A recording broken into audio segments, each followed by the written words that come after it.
Am I wrong for shaving my niece's head off? Oh, hair off, sorry.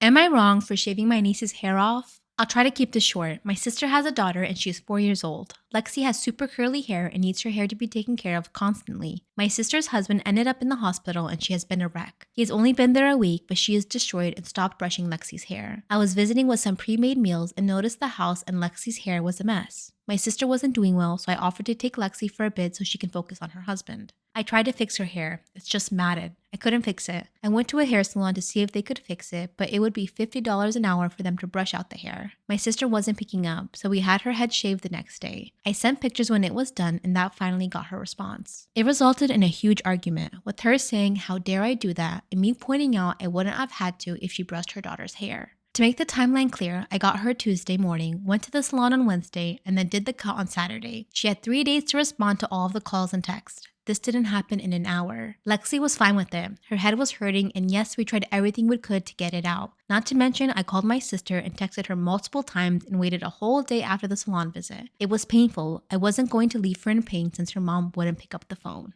The estimate the hairdresser gave me was $50 an hour, and she said it most likely at minimum would take 8 hours, so $400. That's with no break and her sitting still, which we all know a 4-year-old won't do, especially if it hurts. If we did do that with the constant breaks and wiggling, they said probably an extra 3 to 4 hours. I, 25 female, overheard my boyfriend, 27 male, say that he chose the wrong girl. For context, my boyfriend and I have been together for 8 years. We met between mutual friends while I was still in school, and he had just moved to my town to go to college. We were friends for 2 years before we started dating. The reason for this was because 1, I was too scared to make a move, and secondly, he was in love with one of our mutual friends. After she got a boyfriend, he moved on to liking me, and we have been dating ever since. Last Saturday was his birthday, and he told me that he has never been thrown a surprise party and would like to experience one. I worked all week before Saturday, his birthday, planning and inviting people, getting reservations, buying a cake, etc. I asked his best friend to hang out with him for most of the day so I could set up and get everyone to get there and hide for the surprise. The birthday party was a success and he was smiling the whole time. He had snuck up with his best friend somewhere and I wanted to find him so that we could sing happy birthday and cut the cake. As I was walking down the hallway, I heard him and his friend talking, so I kept walking towards their voices. I heard him tell his friend that he should have kept trying with our mutual friend. He told him that he should have been that man that was engaged to her and not her now fiancé. Bruh, what?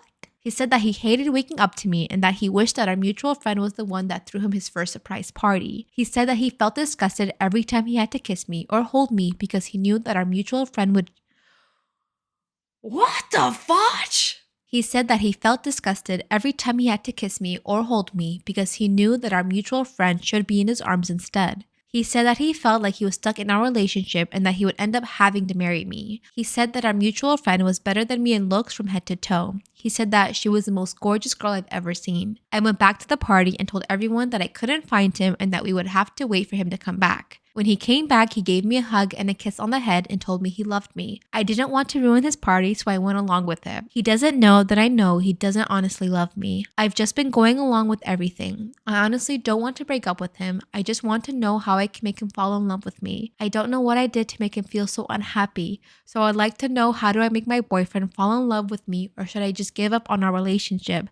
He is the first boyfriend I've ever had and I'm scared to start dating again at my age. Oh my God, why am I getting emotional? Oh my God, I feel so bad. I feel so bad. This is some random stranger story, but I want to cry because... Oh my God. Oh my God, homegirl, you're only 25. You can find other people in your life who will like cherish the ground that you walk on. Dude, you know why I'm crying? It's, you know, I'm emotional right now, if you know what I mean. So I don't want to talk about this anymore. I'm over it. Am I wrong for calling my best friend a monster after she made me a home-cooked meal? I, 20 female, was invited to my friend Layla 20's house for dinner last week, and let's just say it's led to some really weird things. For background, I have a lot of medical conditions, including asthma and extreme allergies, and my friend likes to joke about how fragile I am. For example, one time me and my friends went out 2 months ago and I didn't bring a purse, so I had Layla hold my inhaler. At first she said stop joking, I know that's fake, but after pulling it out and using it, she seemed surprised. But she quickly apologized and we moved on. Skip to last week when I was invited to a dinner party at Layla's house and I was so excited. I sent her a list of my allergies and told her if she didn't want to change what she was planning on making, I bring my own food, no problem. But she insisted that her food was fine and I thanked her. Now on the list was mushrooms, but when I got to the dinner party, there was a chicken dish that looked like it had mushrooms in it. Am I wrong for calling my best friend a monster after she made me a home-cooked meal? I made her a list with everything I'm allergic to, and on this list was mushrooms.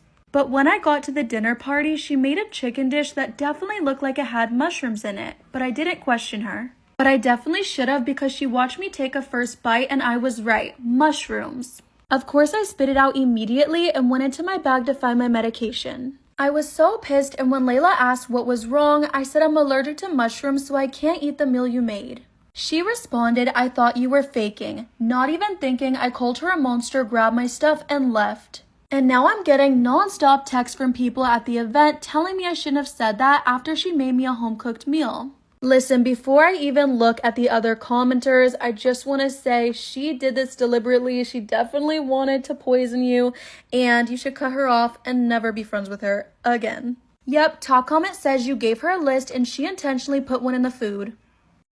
Am I wrong for purposely not intervening and letting my little sister cause a minor accident with my car and making her cover damages? My 25 male little sister, female 18, Christy, has recently got her license. She obviously thinks she's an incredible driver and can handle a car no matter what. After only 4 months of driving, she's already become one of the girls that puts their phone between their thighs to be able to look at messages and access it while driving. It drives the whole family insane, and we've talked to her about it multiple times, but it just goes in one ear and out the other. And yesterday she did it again while driving my car when we were out getting groceries. She'd been distracted for almost the whole drive and even continued to look at her phone after a brief break when I told her to cut it. When she was about to roll into a parking spot, she got a message and looked down at her phone. I noticed she was about to ram into a lantern, and when I was sure she wouldn't cause damage to other vehicles, I decided to just let her run into it. It was a huge shock to her, and she sat completely still. Am I wrong for purposely not intervening and letting my little sister cause a minor accident with my car and making her partially cover damages? She sat completely still for 15 seconds, processing what just happened. It wasn't until I said, "Will you learn to leave that phone alone now?" that she finally spoke. The first thing she said was, "Why didn't you tell me?" in an absolutely baffled tone, and I told her straight up I didn't tell her so she'd learn a lesson. She was absolutely livid and tried to push all the blame on me for not intervening. But I told her it would have been the same outcome had I not been there, and ultimately she, as the driver, is responsible. Christy was absolutely godsmacked that she effed around and found out, and even more so when I told her she'd have to account for half the damages. In total, that was just shy of $200 for a blown out light, bent bumper, and a dent in the hood. She went completely wild, but I said she's lucky I'm not making her pay for everything, since she was the one driving. She paid immediately, but now she can't go on a trip. Am I wrong? Am I wrong for refusing to clean my room after my parents dumped my brother's trash in it? I have a decent room. I keep the trash out, but I'm not that organized. My brother is almost 20 years old and still lives at home, and I'm 15. My parents are nice, and thankfully there's no golden child thing going on. So last week, one of the outlets in my brother's room sparked and shut down the power in his entire room. And as a result, his room had to run off a generator or something. So on Friday, the electric guy came to fix his bedroom, and my brother had a bunch of boxes and trash in his room. So my mom and my brother made the absolutely genius decision to dump all his trash into my room. When I came home, I was pissed because there were 3 boxes, 2 trash bags, one that fell and it was open, and trash spilled all over my room. Needless to say, I was really pissed. So I decided I was just going to ignore all the trash in my room. And yesterday my mom came into my room and told me to clean my disgusting room. Am I wrong for refusing to clean my room after my parents dumped my brother's trash in it? When I came home, I was pissed because there were 3 boxes, 2 trash bags, one of which fell down and it was open, and trash spilled all over my room. So I decided that I was just going to ignore all the trash in my room. But yesterday, my mom came into my room and told me to clean my disgusting room. And I told her she needs to clean my room because she's the one who made the mess in my room. And she responded that it's my responsibility to clean my own room because she's giving me housing and food. I told her that I didn't ask to be born and she threatened to take away my computer. I told her she can pay me $1,000 for it because I paid for the whole thing. Now my mom thinks I was being entitled and she's all mad and my room is not clean. Am I wrong? Top comment says, not wrong, why isn't your brother cleaning up the crap in your room? Another comment says that he's not wrong and to dump it in his mom's room, which I would not recommend unless you want to be kicked out.